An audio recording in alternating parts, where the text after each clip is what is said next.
My name's John. The last procedure I had done here was a repair of an implant.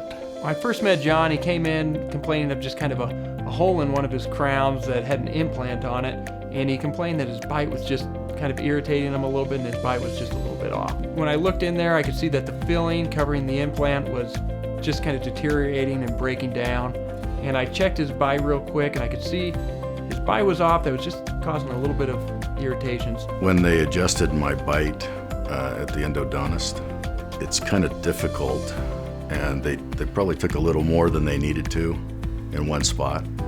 So when I came here for a cleaning, they identified that issue. And with John, I was able to cover up that hole with the new filling, made it look really nice.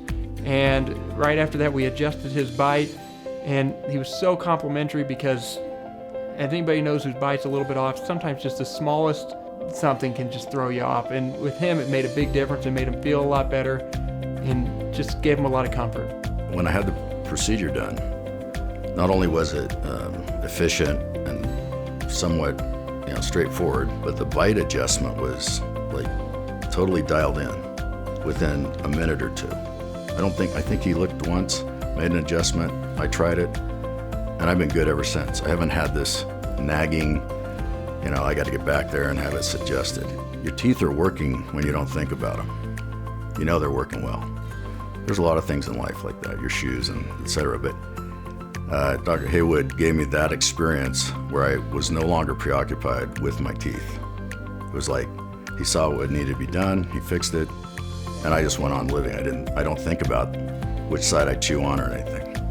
From day one, I've had a positive experience, and I would definitely recommend this office and this team to anybody that's looking to get their dental work handled in a professional and efficient way.